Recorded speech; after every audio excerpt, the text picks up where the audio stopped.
Perdre la vie au tout début de la vie est en effet une véritable tragédie humaine. C'est horrible.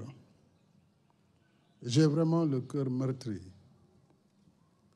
par ce qui est arrivé à tous ces bébés venus au monde pour apporter joie et espérance à leur famille et qui nous quittent de sitôt dans ces conditions infernales. J'ai pu visiter les salles, et particulièrement la salle où étaient ces 11 bébés. On se rend compte quand même de la puissance du feu dans le bâtiment. Et en ce moment précis, je pense particulièrement à leurs familles, à leurs parents et surtout aux mamans qui ont porté ces bébés pendant des mois, bravant toutes sortes de contraintes, d'inconfort, ainsi que la douleur de l'accouchement, pour se retrouver les mains vides en un laps de temps. C'est très douloureux. Et la nation tout entière a partagé cette douleur. Je voudrais également dire que dès que j'ai appris cette nouvelle, j'avais pris déjà la décision d'écouter ma visite, puisque je devais présider 2 sommets extraordinaires de l'Union africaine à Malabo. Dès l'ouverture du premier sommet ce matin, j'ai demandé à me libérer pour venir immédiatement à Tivaouane. Je voudrais présenter mes condoléances aux familles éplorées et exprimer ma compassion et celle de toute la nation. Quand un malheur frappe de cette façon, il est difficile de s'en remettre. Mais nous devons pourtant nous en remettre.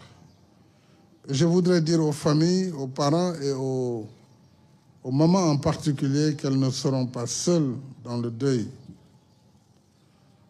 Nous sommes à leur côté et nous partageons cette épreuve avec l'ensemble des personnels soignants, avec l'ensemble de la nation. Puisse Allah le Tout-Puissant, le Clément, leur apporter paix et réconfort. L'État restera à leur côté.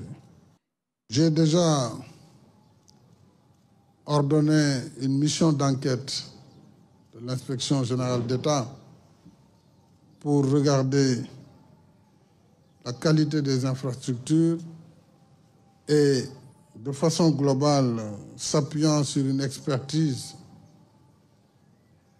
essayer de comprendre ce qui s'est passé. En même temps, le procureur de la République, naturellement, comme il y a des pertes en vies humaines, a ouvert également une enquête criminelle qui a été confiée à la division des investigations criminelles, là aussi pour comprendre ce qui s'est passé. Et nous devons pouvoir comprendre cela et éviter à l'avenir que de tels accidents puissent arriver. Je dirais plus jamais ça. Et c'est pourquoi cette enquête ne s'arrêtera pas à cet hôpital. Mais j'ai ordonné que l'ensemble des services de néonatologie puissent être également audités dans leur construction, dans leurs installations et dans les équipements, mais aussi dans les process, pour justement que plus jamais on ait à connaître de telles situations.